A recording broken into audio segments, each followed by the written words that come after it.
My own son tried to kill me with a box of poisoned chocolates, and I unknowingly saved my life by making my daughter-in-law and my grandchildren jealous. When he called me, asking if I had eaten the chocolates, I told him no, that I had given them to Laura and the kids. The silence on the other side of the line was deafening. Then he yelled like a desperate man, "You did what?" At that moment, I did not understand why Thomas was so upset. I thought he was angry because I had given his gift to other people.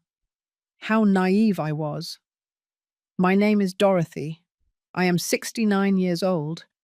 For 40 years, I sacrificed everything for my son, Thomas. Everything. My youth, my dreams, my savings. I adopted him when he was just 2 years old, after his biological parents died in an accident. I gave him my last name, my unconditional love, my entire life. But that day, the day of my 69th birthday, everything changed. That box of artisanal chocolates that arrived at my door looked like a beautiful gift from a grateful son. The chocolates were exquisite, expensive. They came in an elegant box with a card that read, "To the best mother in the world. With love, Thomas." I was so touched. It had been months since I had received any affectionate gesture from him. Since he married Laura, everything changed. She arrived like a storm in our lives, filling my son's head with poison against me. "Your mother is too nosy," she would say. "You are too old for her to be taking care of you," she would whisper in his ear. And Thomas, my Thomas, the boy I raised with so much love, began to change. Little by little, he drifted away. Visits became scarcer, calls colder, hugs more distant. But I kept hoping. I kept believing that my son would go back to being the person he was before. That morning, when the chocolates arrived, I thought it had finally happened. That my son had remembered how much he loved me. That Laura had not managed to completely destroy the bond we had built for so many years. The chocolates looked delicious. They were from an exclusive brand, the kind that cost a fortune. Each piece was a work of art, decorated with golden details and perfect shapes. But me, oh, I was always like that, always thinking of others before myself. These chocolates are too good for me alone, I thought. Laura and the kids will enjoy them much more. The little ones had always been my weakness. Despite all the disdain their mother showed me, I adored those children. They were my grandchildren, the extension of my Thomas, the only pure thing left in that toxic relationship. So I took the box, carefully rewrapped it, and headed to Thomas's house, which was just a short drive from my home in upstate New York. When I knocked on the door, it was Laura who opened it. As always, she greeted me with that fake smile that I hated so much. That smile that did not reach her eyes, that screamed contempt, even though her lips tried to feign courtesy. "Hello, Dorothy," she said, with that condescending tone she used with me. "What brings you by?" I handed her the box of chocolates and explained that they were from Thomas for me, but that I wanted to share them with her and the children. For a moment, I saw something strange in her eyes, like surprise, but not the good kind. It was more like fear, confusion. But she quickly composed her expression and took the box. "What a nice gesture from Thomas," she murmured. "The kids will be thrilled." She did not invite me in. She never did. She always found an excuse to keep me at the door, as if I were a traveling salesperson and not the grandmother of her children. That time she said the children were sleeping, that it had been a long day, that perhaps another day would be better. I went home with a slightly sad heart, but also with a certain satisfaction. I had done something good. I had shared the joy of my son's gift with his family. That night, I went to bed thinking that maybe, just maybe, that gesture would help smooth things over between Laura and me. The next day, the phone rang early. It was Thomas. His voice sounded strange, tense. "Mum," he said to me, "how were the chocolates?" The question took me by surprise. It was rare for him to be so interested in knowing if I had enjoyed a gift. Usually, after giving me something, he seemed to completely forget about the matter. "Oh, Thomas," I replied honestly. "I gave them to Laura and the kids. You know how much they love sweets." The silence that followed was terrifying. It was as if the world had stopped. I could hear my own heart beating as I waited for his answer. Then he exploded. "You did what?" he yelled with a fury I had never heard in his voice. "I gave them to Laura and the children." "You're crazy." His voice trembled in a way that frightened me. It was not just anger. It was pure panic. "Thomas, I don't understand," I said, trying to stay calm. "I thought you'd be happy that I shared your gift with your family." But he kept shouting, increasingly desperate. He asked me over and over if I was sure I had not eaten a single chocolate, if I had given the whole box, if the children had already eaten them. His questions were so specific, so urgent, that I began to suspect. Why did he care so much that I had not tried the chocolates? Why did he seem relieved that I had not eaten them, but desperate that I had given them to his own family? He hung up abruptly after shouting that I was an idiot, that I had ruined everything. I was left with the phone in my hand, trembling, not understanding what had happened. But something inside me, a maternal instinct that I had developed over years of caring and protecting, told me that something was terribly wrong. That afternoon, Laura called me. Her voice sounded different, worried. "Dorothy," she said to me, "the children felt sick after eating the chocolates. We had to take them to the hospital in Staten Island." My blood ran cold. "What happened to them?" I asked with my heart in my throat. "The doctors say it was food poisoning," she replied. "But it's strange. The chocolates smelled odd when we opened them, but the children had already eaten several before we realized it." My world began to crumble. The chocolates my son had sent me, the chocolates I had given with so much love, had made my grandchildren sick. But there was something else. In Laura's voice, I detected something that made me tremble. It was fear, yes, but also understanding. As if she had finally grasped something that had been happening right under her nose without realizing it. That night, I could not sleep. The pieces of the puzzle began to fit together in my mind with terrifying clarity. Thomas's reaction when he learned that I had given the chocolates away, his desperation at knowing that I had not eaten them, his relief mixed with panic, the specific questions about whether I had tried even a tiny piece. And then, like a lightning bolt in the darkness, the truth hit me with all its brutal force. My son, my own son whom I had raised and loved unconditionally, had tried to poison me. The following days were a nightmare. The children recovered, thank goodness, but the poison had left its mark. Laura confessed to me that the doctors had found traces of arsenic in their little bodies. Arsenic, a word I had only heard in crime movies. Now it was part of my most horrible reality. My daughter-in-law, for the first time in years, spoke to me without that mask of contempt. Her voice trembled when she told me, "Dorothy, I think those chocolates were not meant to be shared. I think they were specifically for you." Her words confirmed what my heart already knew, but my mind refused to accept. Thomas had disappeared. He did not answer the phone. He did not reply to messages.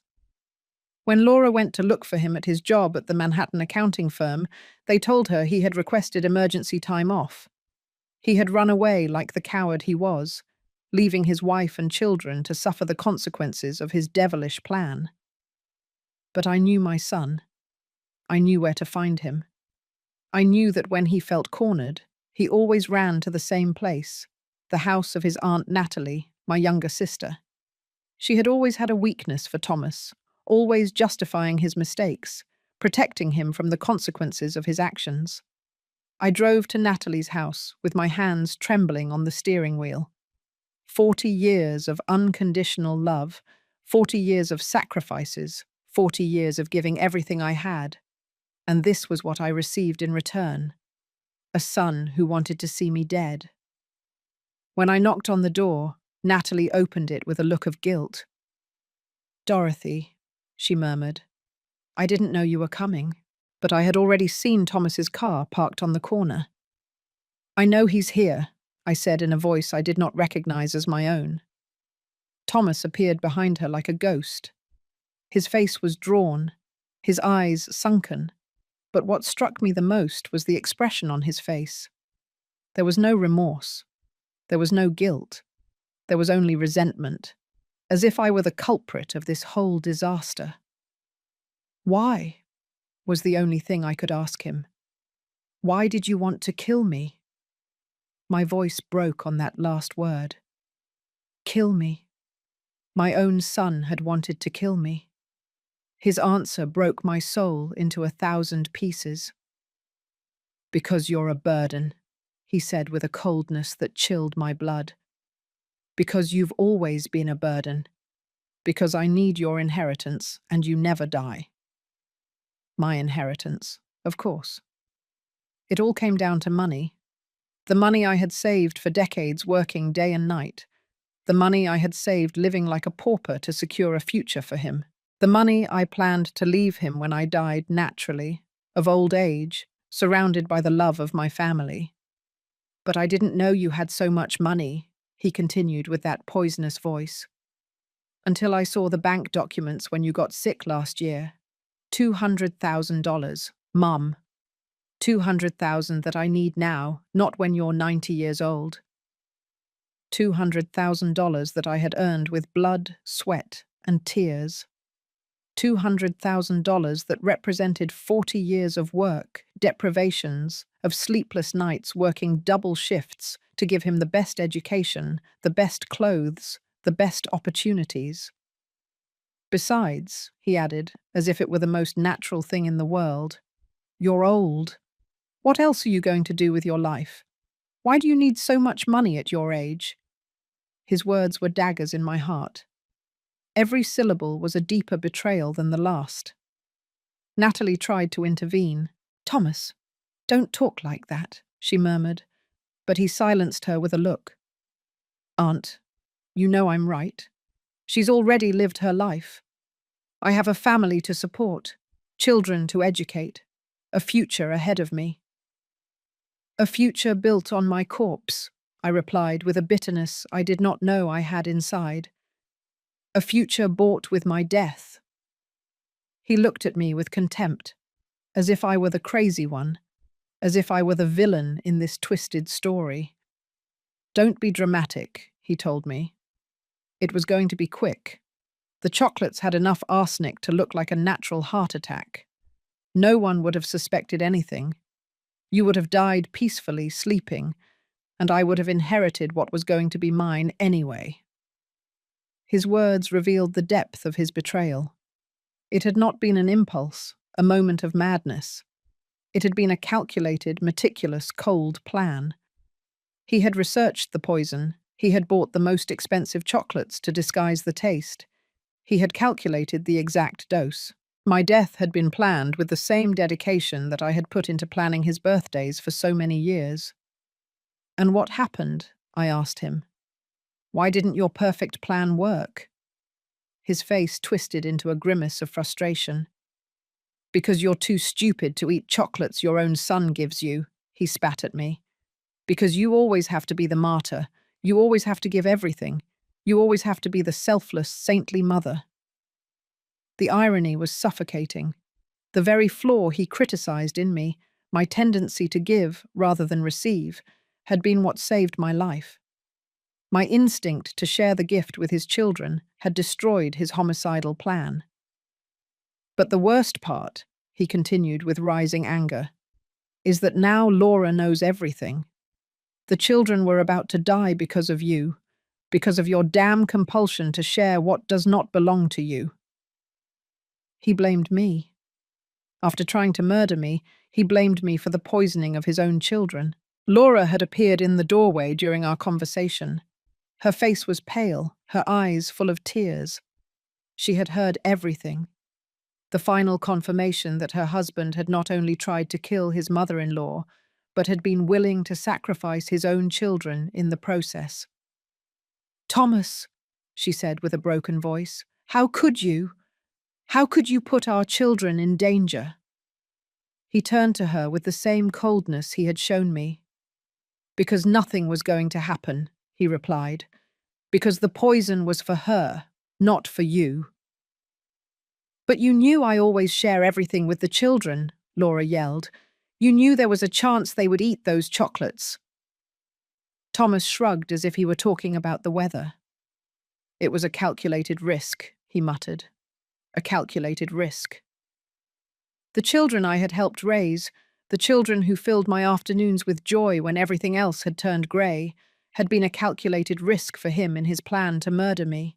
At that moment, I understood that the son I had raised, the boy I had adopted and loved as if he had come from my own body, had died a long time ago. The man in front of me was a stranger, a dangerous stranger who had been able to look me in the eye for years while planning my death. "It's over," I told him with a calm that surprised me. "Everything is over between us." He laughed, a bitter, cruel laugh. "What are you going to do, Mum? Call the police? Report your own son? You know you'll never do that. You're too weak. Too weak." For 40 years, I had been too weak to tell him no. Too weak to set limits. Too weak to see that my unconditional love had turned him into a monster. But that day, in that house, in front of the evidence of his absolute betrayal, something changed inside me. "You're right," I told him. "I've been too weak for too long, but that ends today." I turned and started walking toward the door. "Wait and see what a weak woman can do when she finally finds her strength." His screams followed me into the street. He yelled that I was an ingrate, that after everything he had done for me, I was abandoning him. Everything he had done for me. The height of cynicism. Trying to kill me was, in his twisted mind, something he had done for me. That night, in the solitude of my home, I cried as I had not cried in decades. I cried for the son I had lost, for the wasted years, for the betrayed love. But above all, I cried for the woman I had been, naive, permissive, blind to the evil that was growing before my eyes. When the tears stopped, I made a decision. Thomas was right about one thing. I was too weak. But that weak woman was dying that night.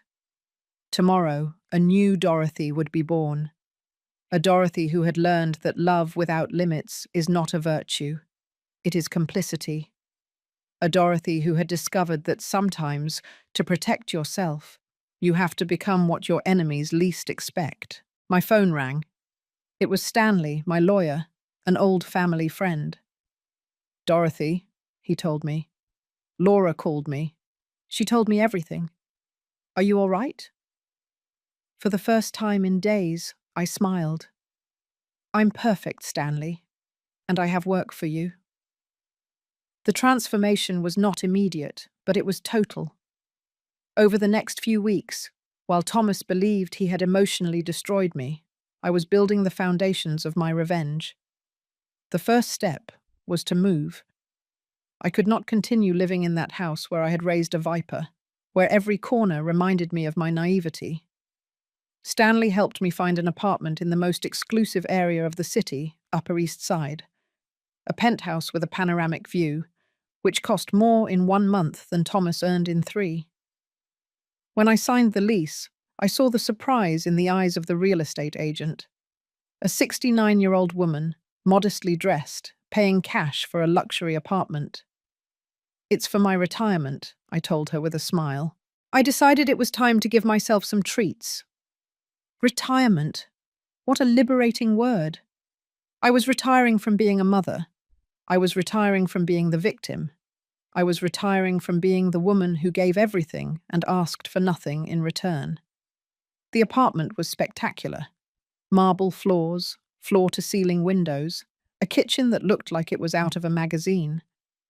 But what I liked most was the study, a quiet space where I could plan, where I could think, where I could become the strategist Thomas had never imagined I could be. Stanley was my first ally in this new life. For years, he had handled my basic legal affairs, wills, insurance, minor procedures. But now I needed something more. I needed a legal warrior who would help me systematically dismantle the life of the man who had tried to murder me. Dorothy, he told me in our first serious meeting, this is going to be brutal. Thomas is not going to give up easily. He's going to fight. He's going to lie. He's going to try to manipulate the situation in his favor. I leaned back in his office's leather chair and looked him in the eye. Stanley, he underestimated me for 40 years. Now it's my turn to surprise him. The first thing we did was secure my money. Thomas knew about the main account, but he did not know about the other three. He did not know about the certificates of deposit that I had been religiously renewing every year. He did not know about the stocks I had bought with the extra money from my weekend jobs. He did not know that his stupid mother had built a modest but solid financial empire. In total, Stanley told me after reviewing all the documents, we are talking about almost $400,000, not $200,000 as he believes. $400,000. 40 years of sacrifice turned into economic power. 40 years of living like a poor woman to die like a queen. But money was only a tool. The real weapon was information. Stanley hired a private investigator, a former police officer named Robert, who specialized in family cases. What we discovered in the following weeks left me speechless. Thomas had not only planned my death for the inheritance, he had debts that I was unaware of. Gambling debts, debts with loan sharks, debts that had turned my death into an urgent necessity for him. My son was not just a frustrated murderer. He was a bankrupt gambler who had bet his family's future at my expense. Here is the evidence, Robert said, handing me a folder full of photographs, documents, bank records. Your son owes more than $50,000 to very dangerous people, people who do not accept excuses. The photographs showed him in Atlantic City casinos, in clandestine betting houses in Queens, in nighttime meetings with threatening-looking men. He had mortgaged the house where he lived with Laura without telling her anything. He had pawned his wife's car. He had emptied the children's savings accounts to pay interest. My son was not only a murderer, he was a thief who had stolen his own family's future. Laura doesn't know anything about this, Robert continued. He has been lying to her for months. He tells her he has problems at work, that payments are late, that they need to economize. But the truth is that he is using the house money to gamble. The information was devastating, but it was also perfect. Thomas had built his own prison with his lies and addictions. I just had to push the bars so that everything would collapse. Meanwhile, he thought he had defeated me. 3 weeks had passed since our confrontation at Natalie's house, and I had given no sign of life. I had not called him. I had not shown up at his house. I had not made any drama. In his narcissistic mind, this confirmed his theory. I was too weak to face him. But I was working. Every day, from my new apartment, I coordinated the next moves with Stanley. Every night, I reviewed Robert's reports, learning more about the monster my son had become. Every dawn, I planned the next step of my meticulous revenge. The first phase was psychological. I needed Thomas to feel like he was in control, that he had won. I needed him to become complacent, to lower his guard. That's why I had not given any sign of life. That's why I had let him believe that I was hiding in some corner, crying and feeling defeated. Stanley had explained the legal process to me. We have evidence of the attempted poisoning, he told me, the children's medical analysis, Laura's testimony, the recordings you made of his confessions.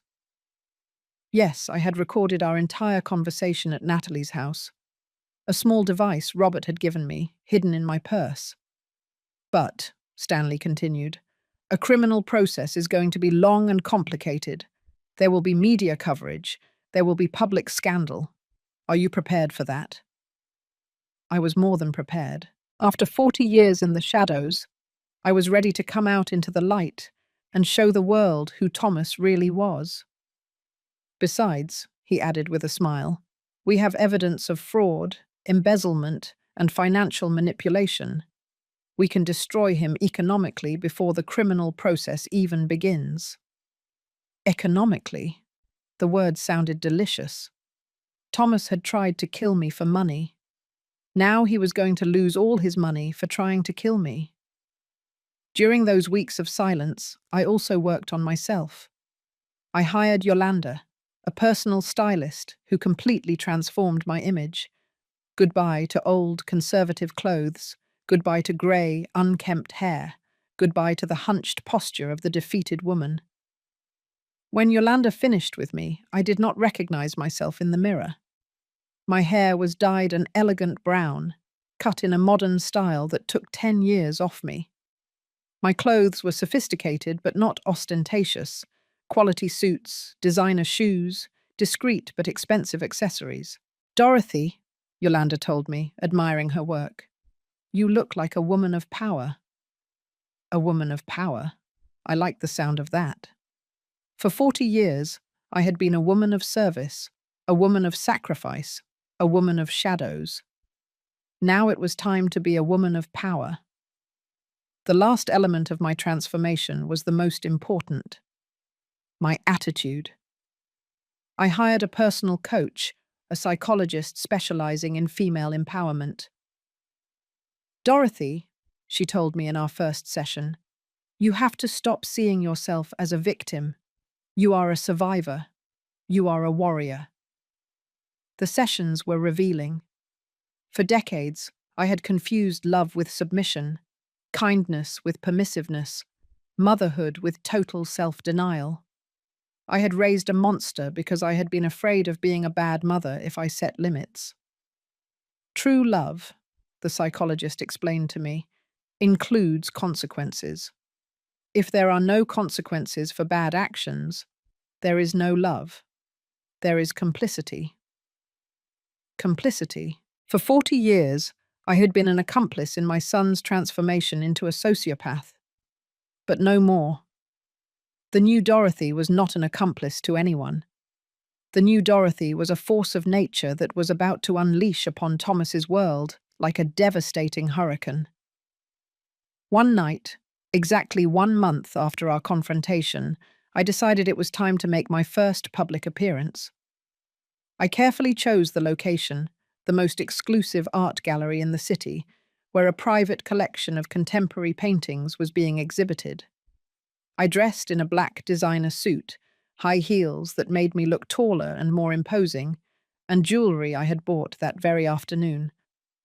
When I arrived at the gallery in a luxury taxi, the society photographers turned to look at me. They did not recognize me, but they instinctively knew I was someone important. I walked through the gallery with a glass of champagne in my hand, admiring the artwork, conversing with collectors and critics. For the first time in decades, I felt in my element. Elegant, sophisticated, powerful. And then I saw him. Thomas was in the opposite corner of the gallery, accompanied by Laura. She looked tense, uncomfortable, clearly out of place in that luxurious environment. He was trying to impress some businessman, probably looking for new victims for his scams. Our eyes met across the room. I saw the shock on his face when he recognized me. The defeated woman he had left crying a month ago had been replaced by this sophisticated and mysterious version of his mother. I approached slowly, savoring every step. When I reached him, I smiled at him with a poisonous sweetness. "Hello, Thomas," I said to him in a voice that dripped power. "What a surprise to run into you here." His face had turned pale. Laura looked at me with a mixture of admiration and confusion. The businessmen who were talking to Thomas turned toward me with curiosity. "Mum," he stammered, "what are you doing here?" His voice trembled slightly. For the first time in his life, my presence intimidated him. "I'm enjoying my retirement," I replied, taking a sip of champagne. I decided it was time to treat myself. The word retirement echoed in the air like a veiled threat. The businessmen looked at us with interest. It was obvious there was family tension, but it was also obvious that I was not the victim they had imagined. "Retirement?" one of them asked politely. "What are you retiring from, Ma'am?" "From being too generous," I replied without taking my eyes off Thomas. "Sometimes when you give too much, people get used to receiving. There comes a point where you have to stop giving and start collecting." "Collecting?" The word floated in the air like a promise of a storm. Thomas knew exactly what it meant. He knew his time of taking without giving had ended. He knew the hunt had begun, and now he was the prey. The following days were of exquisite tension. Thomas knew something had changed, but he did not know what. He had seen me at the gallery, transformed into a woman he did not recognize, and that made him uneasy. He began calling me obsessively, but I did not answer.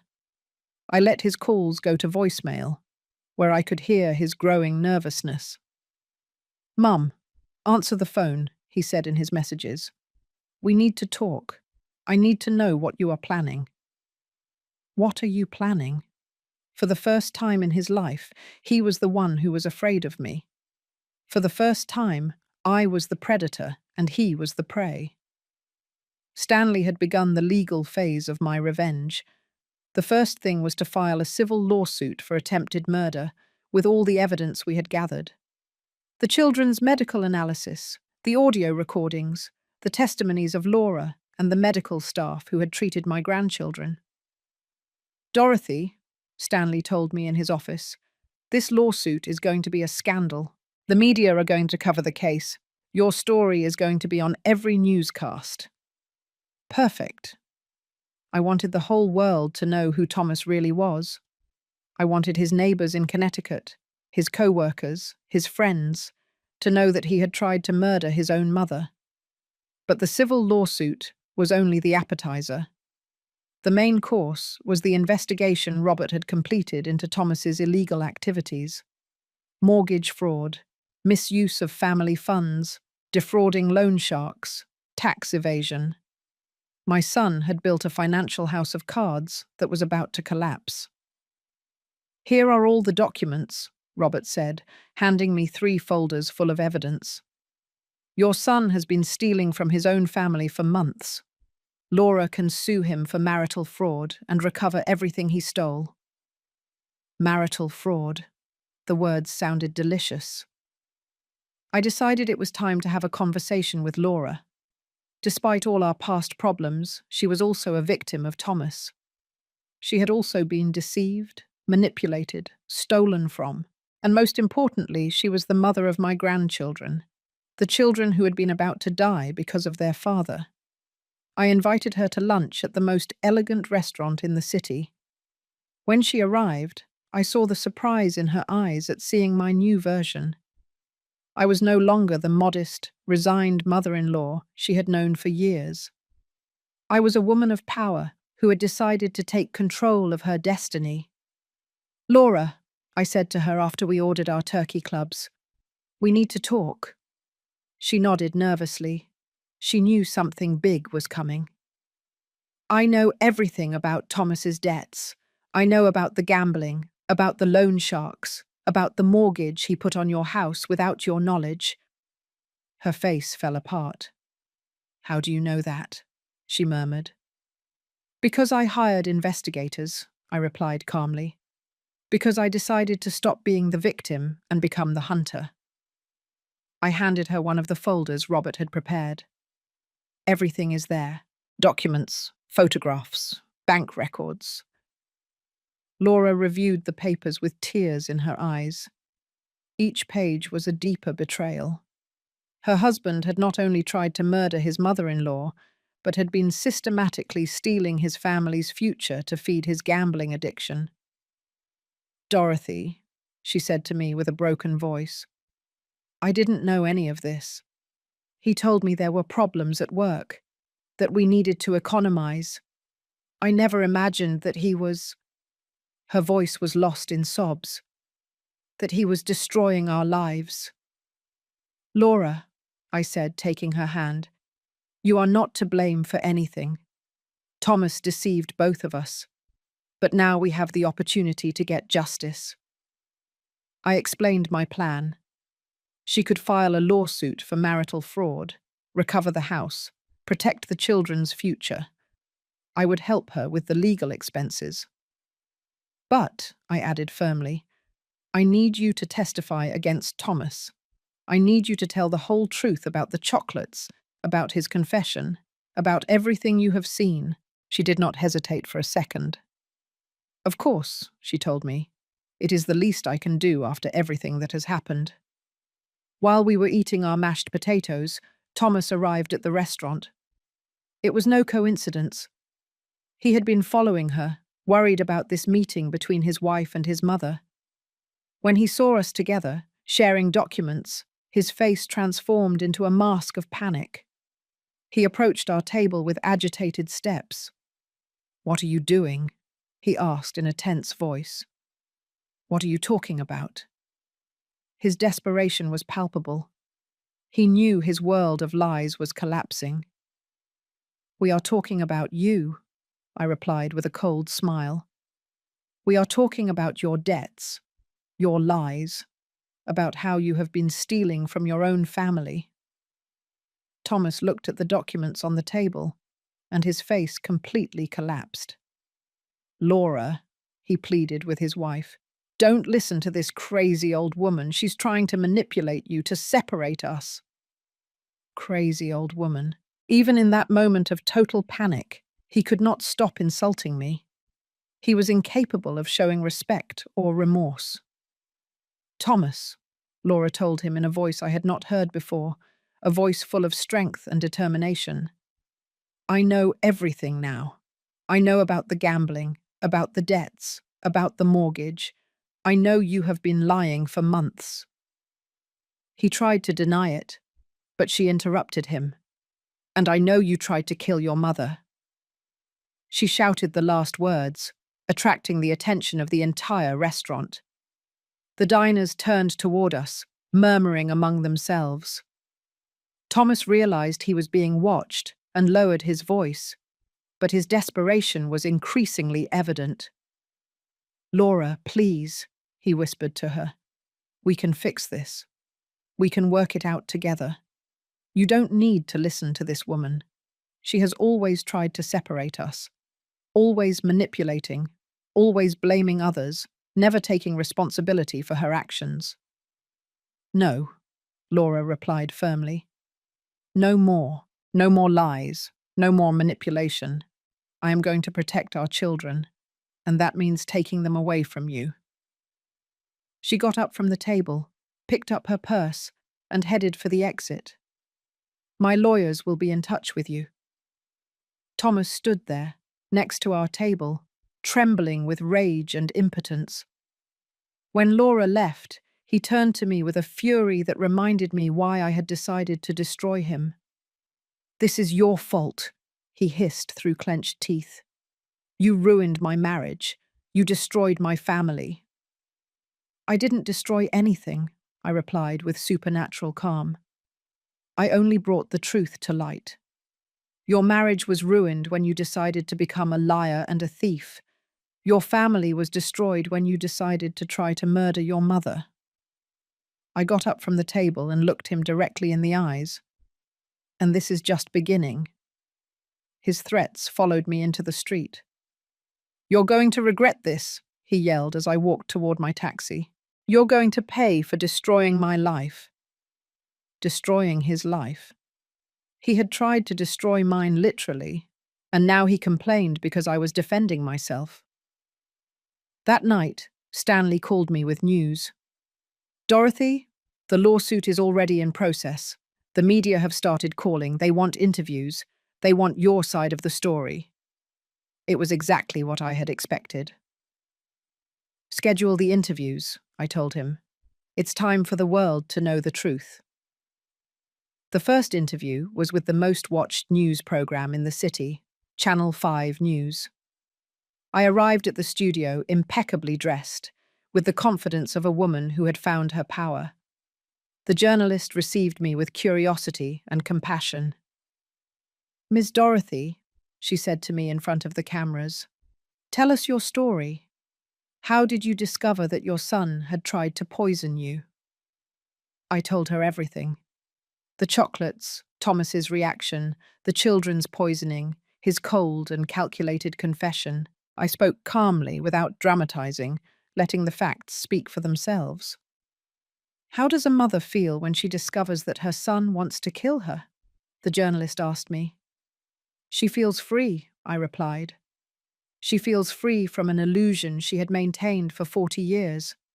She feels free to stop protecting someone who never protected her." The interview went viral. Within hours, my story was on all social media. The comments were overwhelmingly supportive.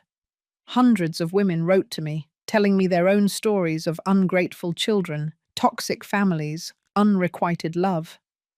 But the most satisfying part was the comments about Thomas. His co-workers began to recognize him as the son who had tried to murder his mother. His neighbors began to look at him with contempt. His friends began to distance themselves from him. The scandal followed him everywhere. When he went to the supermarket, people pointed and whispered. When he arrived at work, his colleagues avoided him. When he left his house, he felt the judgmental looks of the entire neighborhood. But I knew this was only the beginning.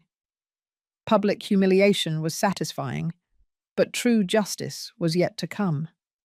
The legal processes, the loss of his assets, the complete destruction of the life he had built on lies and betrayals. Thomas had underestimated the woman he had raised for 40 years. He had thought he could get rid of me like throwing away a piece of paper. Now he was discovering that he had awakened a monster much more powerful and ruthless than himself. The hunt had officially begun, and I was a predator who had waited 40 years to show her claws. The legal process advanced like an unstoppable avalanche. Stanley had filed all the lawsuits simultaneously: attempted murder, family fraud, aggravated fraud, and a civil lawsuit for emotional damages amounting to $500,000. Thomas woke up one Monday and discovered that his life had exploded into 1,000 pieces. His bank account was immediately frozen. The few savings he had left after his compulsive gambling were blocked, while the origin of the funds was investigated. His salary was garnished to ensure payment of the civil lawsuits. Overnight, he was left penniless. "Dorothy," Stanley reported to me with satisfaction, "your son is broke. He cannot afford a decent lawyer. He's going to have to settle for a public defender." A public defender against the best law firm in the city. The battle was unequal from the start, but the most delicious thing was seeing how his social world crumbled. The video of my television interview had generated such a scandal that the media began to investigate Thomas's life more deeply. Soon his gambling debts, his scams against co-workers, and his systematic lies came to light. His boss called him to an urgent meeting. "Thomas," he said, "the company cannot afford to have its name associated with this scandal. You are terminated, effective immediately. 20 years working at the same company, eliminated by a scandal he himself had created." The loan sharks, who had been pressuring him for his gambling debts, saw the news and decided to accelerate their collections. They knew that if they did not act fast, they would not recover a single dollar. They began showing up at his house, calling him at all hours, openly threatening him. One night, while I was enjoying a glass of wine in my luxury apartment, I received a call from Laura. She was crying. "Dorothy," she told me between sobs, "men came to the house, armed men. They said that if Thomas doesn't pay them tomorrow, they are going to take the house and everything in it." "Where is Thomas?" I asked her. "He disappeared," she replied. "When he saw those men, he ran out the back door. He left me alone with the children to face those criminals. Cowardly until the end. When things got tough, he abandoned his family to save his own skin." "Laura," I told her firmly, "take the children and go to your mother's house tonight. Tomorrow morning, we are going to fix this." The time had come to show my next hand. The next morning, I arrived at Thomas's house, accompanied by Stanley and 2 bodyguards I had hired. The loan sharks were there, inspecting the property, calculating what they could take to cover the debt. When they saw me arrive, they approached with curiosity. "Ma'am," the leader of the group, a burly man with scars on his hands, said to me, "Are you related to Thomas?" "I am his mother," I replied with the same calm I would use to talk about the weather. "And I have a proposal." I pulled a signed check from my purse. "This is the exact amount my son owes you," I told them. $530,000. Take it and forget about him forever."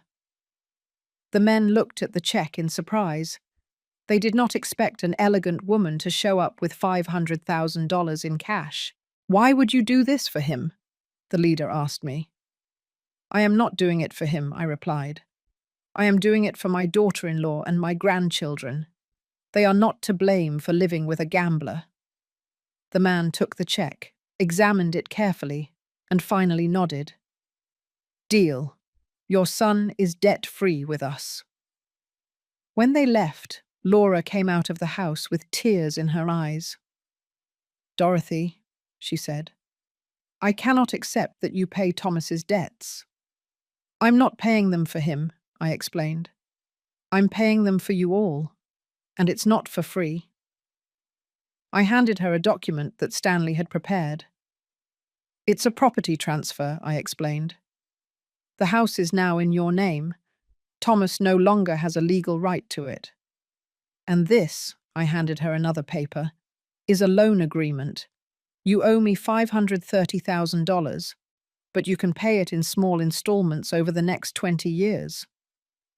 It was a perfect agreement. Laura was protected, the children had a safe home, and Thomas lost his last economic resource. When he finally showed up, he would discover that he no longer owned anything.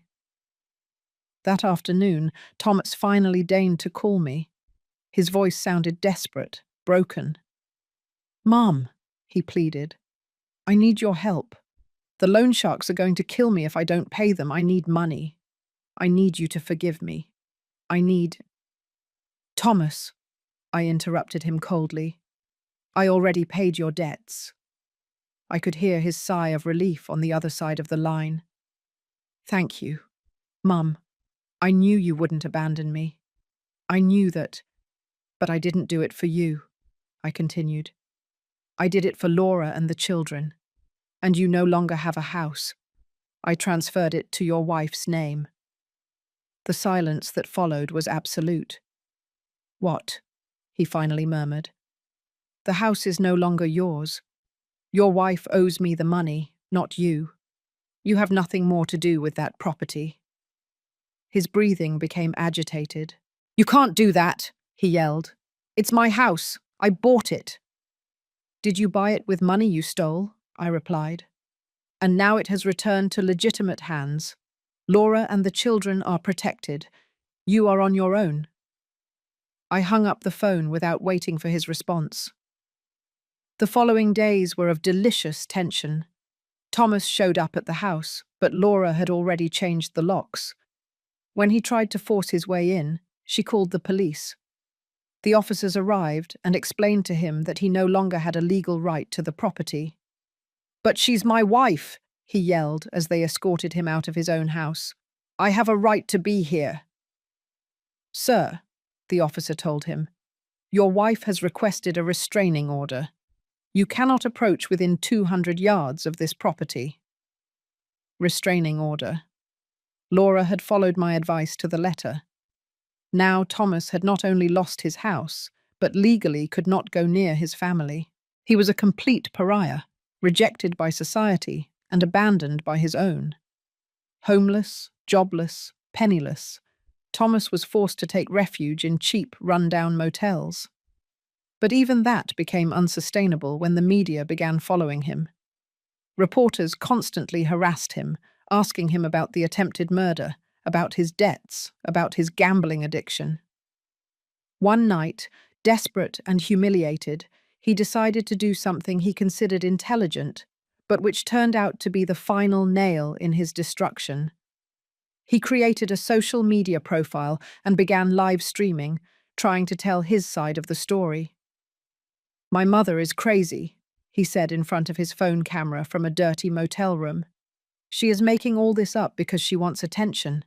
I never tried to poison anyone. The chocolates were normal.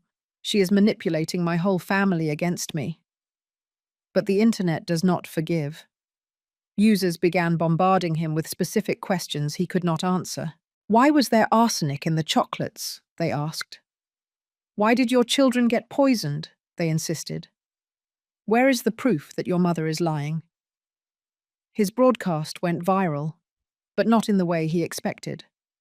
It went viral as an example of pathological narcissism, as the live confession of a man who could not accept responsibility for his actions. The comments were brutal, ruthless, merciless.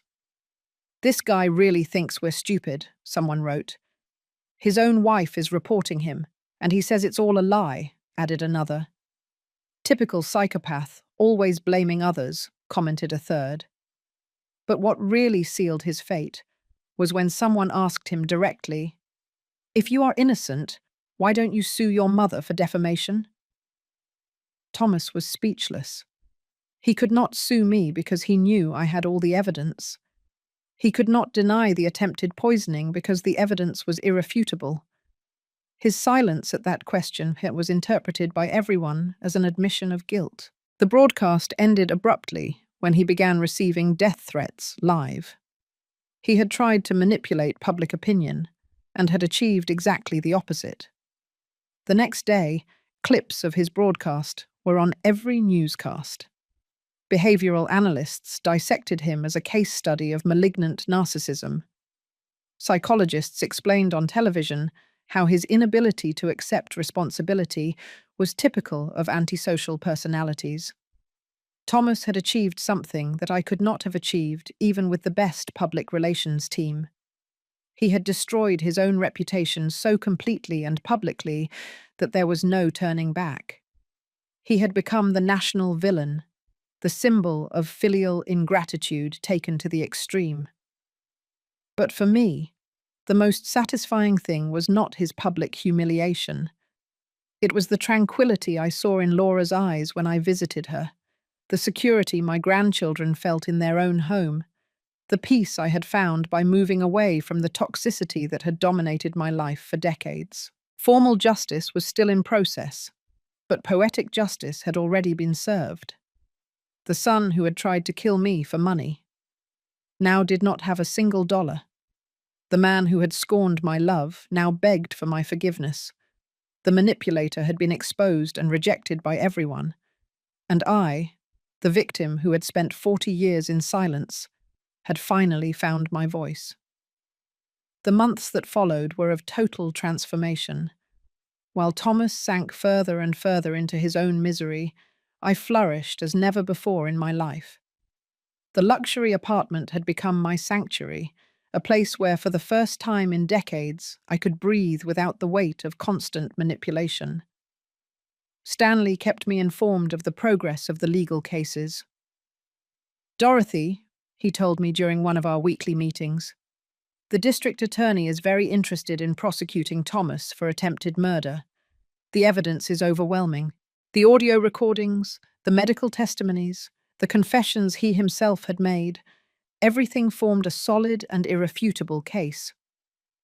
Furthermore, Stanley continued with a smile, his public defender is trying to negotiate a plea bargain.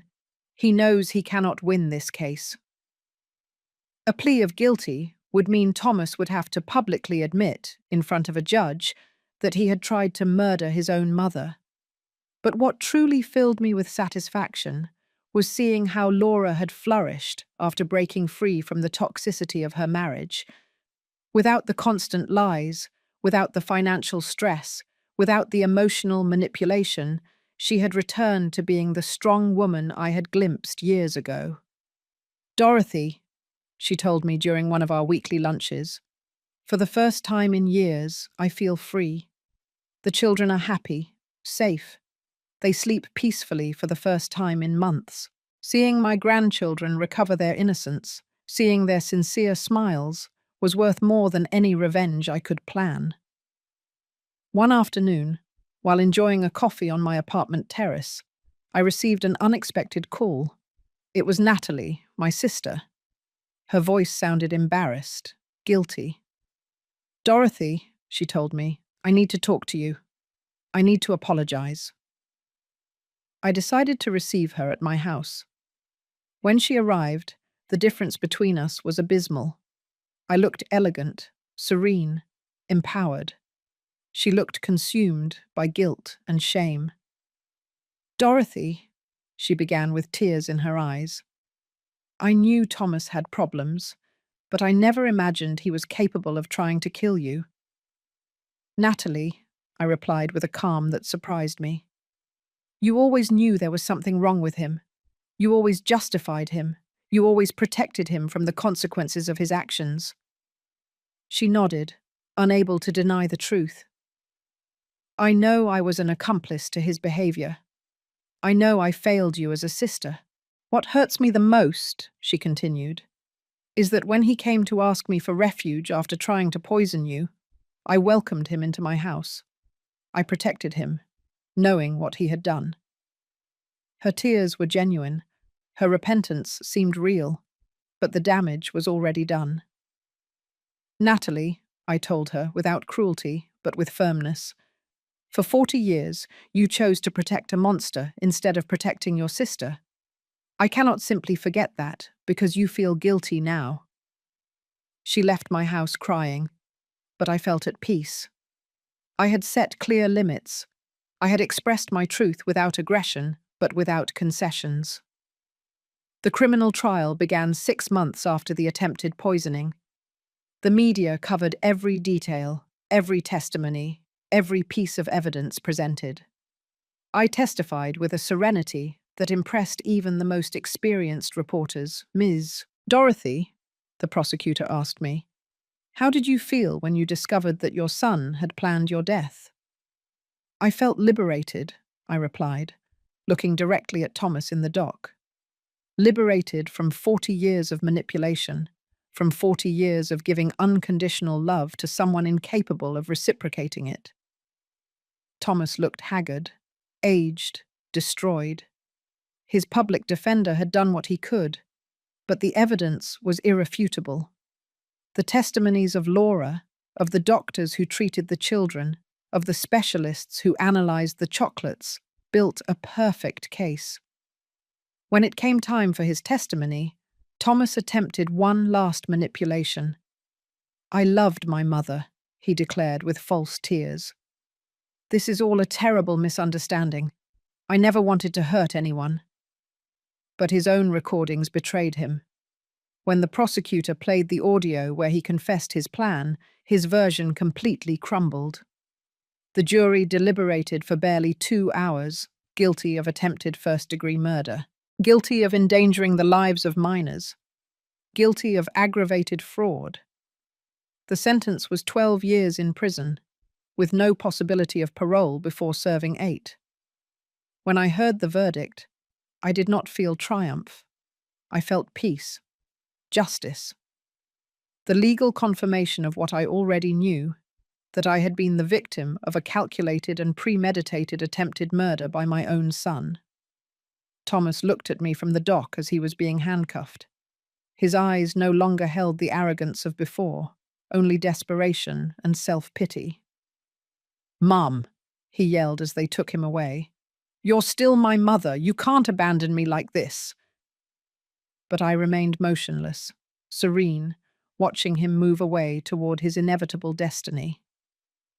The civil cases were quickly resolved after the criminal conviction. The lawsuit for emotional damages resulted in a compensation of $300,000, which Thomas, of course, could not pay from prison. But the symbolism was important. The legal system had officially recognized the harm he had caused me. Laura obtained a divorce and full custody of the children. Thomas lost all his parental rights after being found guilty of endangering their lives. My grandchildren were finally legally protected from their father's toxic influence. One afternoon, while organizing my new legal documents, I found a letter I had written but never sent years ago. It was a letter of thanks to Thomas for being the best son in the world. I read it and could not help but laugh bitterly. How blind I had been. How naive. How completely disconnected from reality. I decided to write a new letter, but this time for myself. "Dear Dorothy," I wrote, "for 40 years, you confused love with complicity. You confused kindness with permissiveness. You confused sacrifice with virtue. Today, I celebrate that you have finally learned the difference. On the day I turned 70, I hosted a small celebration in my apartment. I invited Laura and the children, Stanley and his wife, Yolanda, my stylist, Robert, the investigator. People who had helped me rebuild my life, who had supported me in my transformation. When I blew out the candles on my cake, I made a silent wish that no woman would have to wait until her 70s to find her strength, to set limits, to defend herself from those who abused her love. That night, alone in my apartment, I reflected on the journey I had undertaken, from silent victim to empowered woman, from selfless mother to a person who valued herself, from a woman who gave everything without receiving anything to a woman who had learned that self-love is not selfishness, it is survival. Thomas had wanted to kill me to steal my money, but he had achieved something completely opposite. He had awakened a woman I did not know existed within me. A woman strong, intelligent, capable of fighting for what belonged to her. Formal justice had been served, but the real victory was personal. I had recovered my dignity, my autonomy, my right to live without fear or manipulation. 2 years after the sentencing, my life had found a balance I never thought possible. The emotional wounds had healed, not with forgetting, but with wisdom. I had learned that healing does not mean forgetting, but integrating the pain into a new, stronger version of yourself. My daily routine was a testament to my newfound freedom. I woke up without the weight of the anxiety I had carried for decades. I had scrambled eggs and bacon for breakfast while reading the financial news, because I had decided to learn to manage my investments personally. Stanley had introduced me to Oscar, an ethical financial consultant who taught me that money could be a tool for empowerment, not just for survival. "Dorothy," Oscar told me during one of our sessions, "you have enough capital to live comfortably for the rest of your life and leave a considerable inheritance." Inheritance, the word that had motivated the attempted murder, now had a completely different meaning for me. I had decided to create a trust for my grandchildren, administered by Laura until they turned 25. I also established a foundation to help older women victims of family abuse. My traumatic experience had turned into social purpose. The children visited my apartment every weekend. Seeing their little faces light up when they arrived was the most powerful medicine for any residual sadness. "Grandma Dorothy," little Anne would say to me. Why doesn't Dad live with us anymore? These were difficult questions that Laura and I had learned to answer with age-appropriate honesty. Dad made choices that hurt a lot of people, Laura would explain. Sometimes, when someone hurts others, they have to go to a special place to learn how to behave better. The children accepted these explanations with the natural resilience of childhood, but I knew they would eventually need more details. One afternoon, while playing with my grandchildren in the Central Park near my apartment, I saw an older woman sitting alone on a bench. She looked sad, lost, with that expression that I knew too well. I approached and started a conversation. "I'm Yolanda," she told me. Not Yolanda the stylist, but another woman who coincidentally had the same name. "I live with my son and his wife, but I feel invisible. They treat me like a burden." Her story resonated deeply with me. It was like seeing my past reflected in another person. I told her my experience, without dramatic details, but with the honesty of someone who had traveled through the same darkness. "Yolanda," I told her, "you do not have to accept being treated as a burden. You have rights, you have value, you have options." That conversation became the germ of something bigger. I began organizing weekly meetings in my apartment for older women facing similar situations. We called it the Circle of Strength. Every Thursday afternoon, my living room filled with stories of survival, mutual support, of women rediscovering themselves. Stanley helped me formalize the foundation. The Dorothy Foundation for the Dignity of the Older Woman, it was finally called.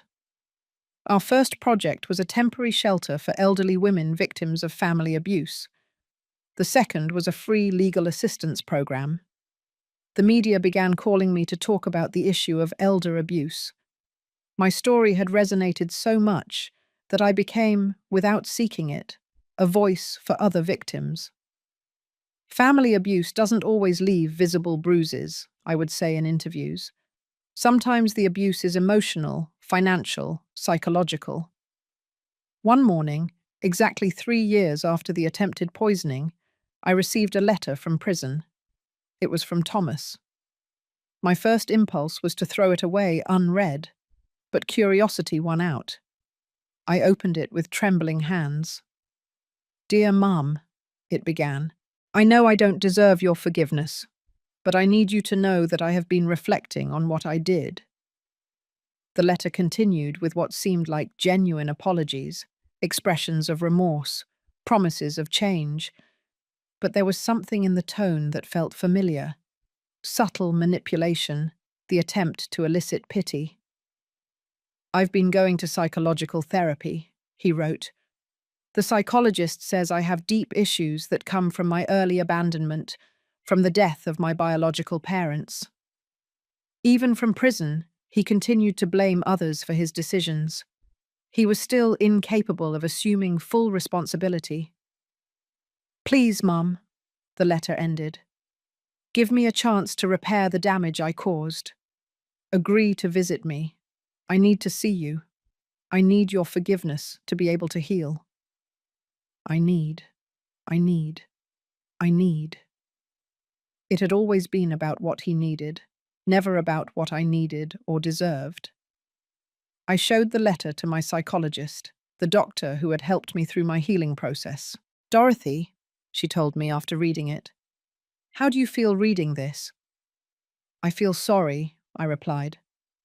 "But not for him. I feel sorry because after 3 years in prison, he still doesn't truly understand what he did." "Are you going to answer him?" she asked. "Are you going to visit him?" I reflected for days on that question. Part of me, the mother I had been for 40 years, felt the obligation to respond.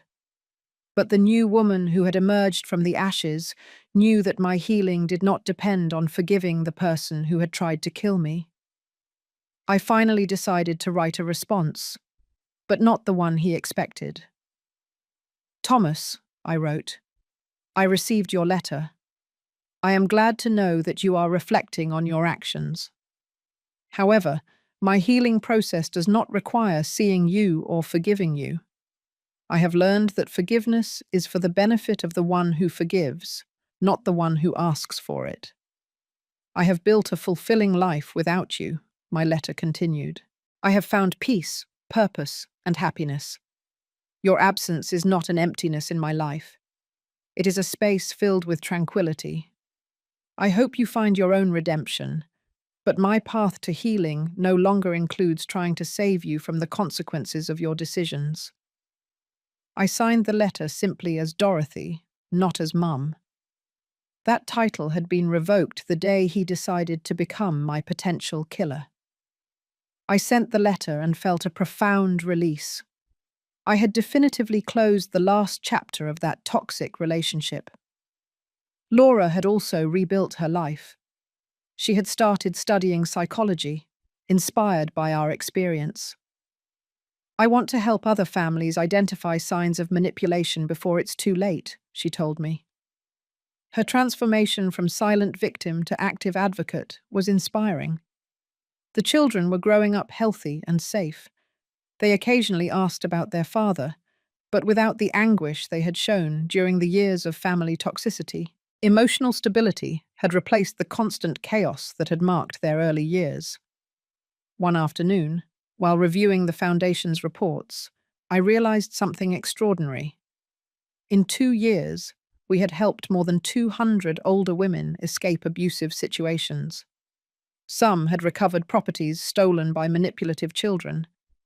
Others had found the courage to report abuse. All had rediscovered their dignity. My personal story of survival had become a beacon of hope for other women. The attempted murder that had sought to silence me forever had ended up amplifying my voice beyond what I had ever imagined. That night, as I gazed at the city from my terrace, I reflected on the perfect irony of my situation. Thomas had wanted to kill me to steal my inheritance, but he had managed for me to build a much more valuable legacy, a foundation that would last beyond my death, helping generations of women find their strength. The woman I had been for 70 years had symbolically died on the day of the poisoned chocolates. The woman who had been born from those ashes was stronger, wiser, more complete. I had learned that sometimes, to find the light, you have to go through the deepest darkness. My revenge had been complete, but not because of Thomas's destruction, but because of my own reconstruction. The best revenge had turned out to be living fully, without fear, without guilt, without the shadow of manipulation darkening my days. 5 years after the sentencing, my life had reached a fullness I never thought possible. The foundation had grown exponentially, with offices in 3 states and a team of 20 dedicated professionals.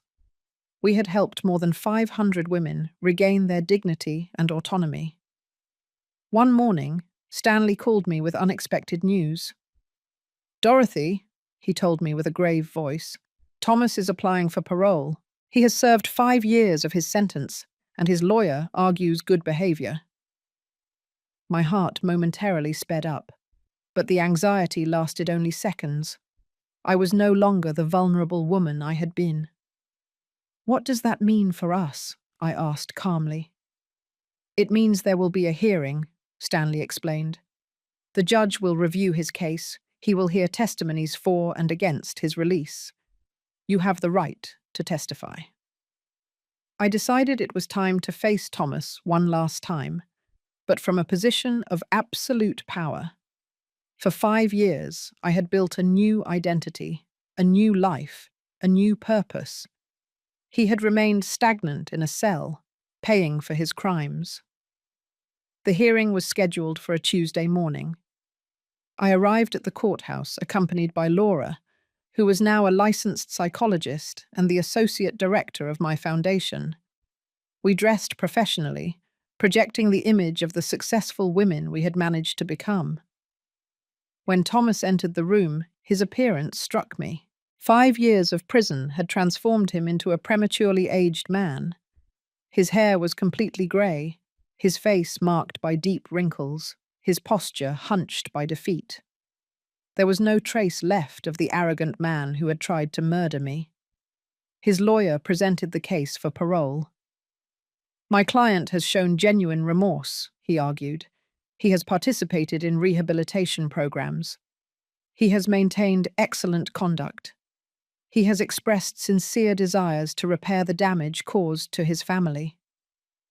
When it was my turn to testify, I rose with the serenity of someone who has found inner peace. "Your Honor," I began, "for 5 years, I have observed the consequences of the defendant's actions, not only in my life, but in the lives of his children, who have thrived in an environment free from his toxic influence." I looked directly at Thomas as I spoke.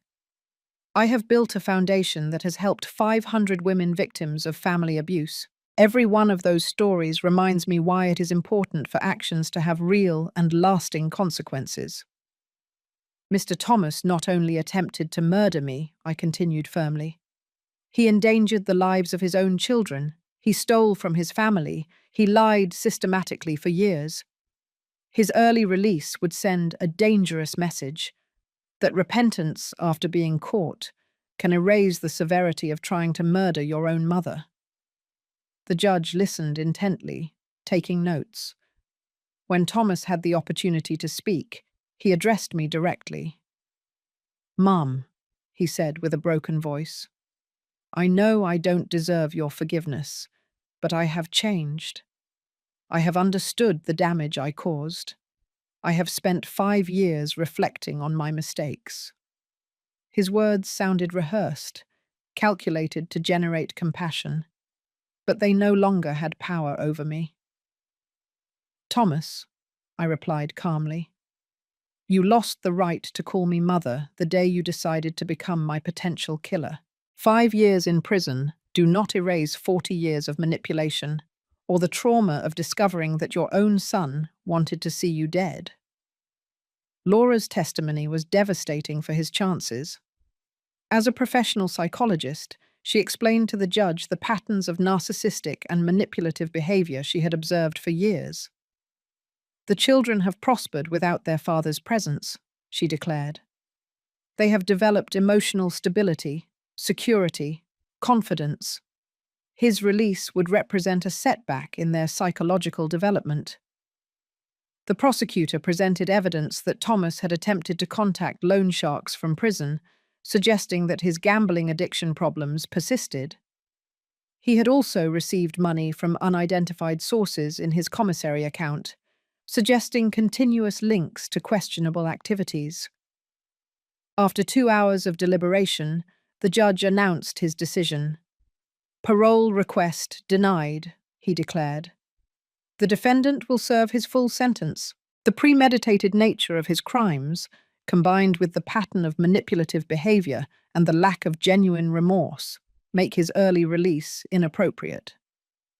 Thomas slumped in his chair. His 5 years of good behavior and mandatory therapy had not been enough to convince the legal system that he had truly changed. He would have to serve 7 more years before being eligible for parole again. When we left the courthouse, I felt a deep but tranquil satisfaction.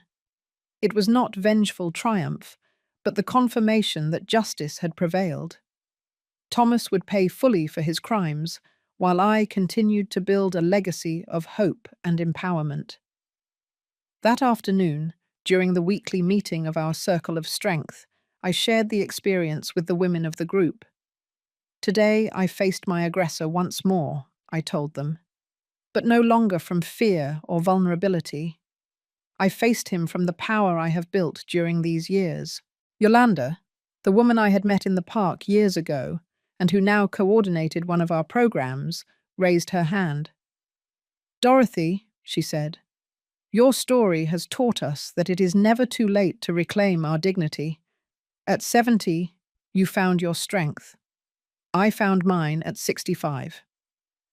That night, alone in my apartment, I wrote in my diary, "Today I definitively closed the darkest chapter of my life. Thomas will remain in prison 7 more years, but I no longer live in the emotional prison he built for me. I am free. I am powerful. I am whole. Looking out the window at the illuminated city, I reflected on the path traveled, from silent victim to advocate for other victims, from invisible woman to recognized community leader, from selfless mother to a woman who had learned that self-love is not selfishness, it is survival. The transformation had been painful, but necessary. Like a butterfly that must destroy its cocoon to fly, I had to destroy the permissive version of myself to become the strong woman I always had the potential to be. Tomorrow, I would continue my work at the foundation. I would continue helping other women find their voice. I would continue building a legacy that transcended personal revenge. Because I had learned that the best response to an attempt at destruction is not reciprocal destruction, but the construction of something beautiful and lasting. Thomas had wanted to eliminate me to steal my monetary inheritance. He had achieved exactly the opposite. He had awakened a much more valuable inheritance in the form of strength, wisdom, and purpose that I now shared with hundreds of women. Justice does not always come fast, but when it comes, it is complete and definitive. 10 years had passed since the day that changed my destiny forever.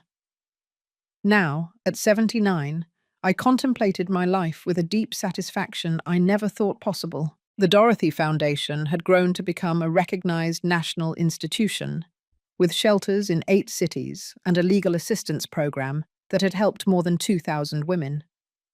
My grandchildren, now teenagers, visited every weekend. Anne was 16 and had decided to study law, inspired by our family history. "Grandma," she told me during one of our conversations, "I want to be like you. I want to defend people who cannot defend themselves." Her younger brother, Charles, who was 14, showed an extraordinary emotional maturity for his age. Laura had become a nationally recognized psychologist, specializing in family trauma and elder abuse. We had written a book together titled "It's Never Too Late: Finding Your Strength After 70, which had become a bestseller and been translated into several languages. One spring morning, while reviewing correspondence in my foundation office, I received a call that transported me to the past. It was the warden of the prison where Thomas was serving his sentence. "Ms. Dorothy," he told me with a grave voice, "I have to inform you that your son passed away last night." The news impacted me, but not as I had expected. I did not feel maternal pain or devastating loss. I felt a strange mixture of sadness for what could have been, and relief for the definitive closing of that chapter. "What happened?" I asked with professional calm. "It was a sudden heart attack," the warden explained. "The doctors say he had developed severe heart problems, probably related to stress and depression. He died sleeping, without pain." The irony was absolute. He had planned my death by heart attack with poisoned chocolates, and he had finally died of a real heart attack. "He left a letter addressed to you," the warden continued. "He wishes for us to send it to you." After a moment of reflection, I agreed to receive it. I needed to know his last words, not out of nostalgia, but to completely close this cycle of my life. The letter arrived 2 days later. I opened it with steady hands, without trembling or anxiety. "Dear Mum," it began in shaky handwriting, "I write this knowing that I will probably die in this prison. For 10 years, I have reflected on what I did, on the monster I became. I understand now that there is no possible forgiveness for trying to murder the woman who gave me everything," it continued. "I do not seek your compassion or your absolution. I just want you to know that my last conscious thought was of genuine regret for having failed you so profoundly. I have followed your work with the foundation from here," he wrote. "The other inmates show me newspaper articles about your achievements. It fills me with a strange mixture of pride and shame. Pride because you are extraordinary. Shame because I almost destroyed someone so valuable. The letter ended with words that surprised me with their apparent sincerity. I die knowing that the world is a better place because you survived and prospered. I hope my death brings you the final peace you deserve. With love and eternal remorse, Thomas. After reading the letter, I put it away in my desk. I did not feel the need to cry or to forgive posthumously. I simply felt that a very long and painful book had finally reached its last page. The funeral was a small, private ceremony. Laura, the children, Stanley, and I attended. There were no emotional or nostalgic speeches. It was a sober farewell to someone who had chosen the path of destruction and had paid the full consequences. Anne, with the wisdom of her 16 years, approached me after the service. "Grandma," she said, "are you sad?" "I am at peace," I replied. "Sometimes the deepest sadness is for what never was, not for what was lost." That night, in the solitude of my apartment, I wrote the final entry about Thomas in my diary. Today I buried the son I adopted 47 years ago, but the son I truly loved died 10 years ago, the day he decided to become my killer. Today, I only buried the remains of that decision. The following months were of extraordinary productivity, without the looming shadow of Thomas, without the possibility of future legal hearings or confrontations. I dedicated myself completely to expanding the work of the foundation. We established a university scholarship program for older women who wanted to resume their studies after escaping abusive situations. We also created a research center on elder abuse, directed by Laura. Our studies began to influence national public policies for the protection of older people. My personal experience had become a catalyst for broad social change. On my 80th birthday, we organized a benefit gala for the foundation. The event brought together politicians, businessmen, academics, and, most importantly, hundreds of women whose lives had been transformed by our programs. During my speech that night, I reflected on the central lesson of my experience. I have learned that kindness without limits is not virtue, it is self-neglect. I have learned that unconditional love must include self-love. I have learned that sometimes, to save yourself, you have to be willing to disappoint those who expect you to sacrifice yourself endlessly. My story began as a tragedy, I continued, the attempted murder by my own son. But it turned into a story of rebirth, of discovery, of purpose. Because I chose not to remain in the role of the victim, but to transform my pain into power to help others. When I finished my speech, the 2,000 people present stood up in an ovation that lasted 5 minutes. But what moved me the most were the tears in the eyes of Anne and Charles, my grandchildren, who looked at me with an admiration that had been earned through example and resilience. That night, back home, I sat on my terrace to contemplate the city. 10 years ago, I had been a 70-year-old woman, vulnerable, manipulated, almost murdered. Now I was an 80-year-old woman, powerful, respected, with a legacy that would last generations. The most perfect revenge had turned out to be the construction of an extraordinary life. Thomas had wanted to eliminate me to steal my money, but he had managed to awaken my true potential. He had wanted to silence me forever, but he had amplified my voice until it became a chorus of empowered women. I wrote in my diary that night, I do not regret adopting him. I only regret not having understood sooner that kindness should never be practiced at the cost of self-destruction. My son wanted to kill me, but instead of destroying me, he freed me to become who I was always meant to be. The story had ended, but the legacy was just beginning. Every woman who found her strength through our programs was a victory over the mentality that had created Thomas. Every limit set, every firm no uttered, Every act of self-love was a silent revolution against the culture that teaches women to give everything without receiving anything. It had taken me 70 years to find my power, but I had used every day of the last 10 to ensure that other women would not have to wait so long. That was my true inheritance. Not money, but wisdom. Not property, but purpose. Not revenge, but victory through transformation. The circle had closed perfectly, and I was at peace.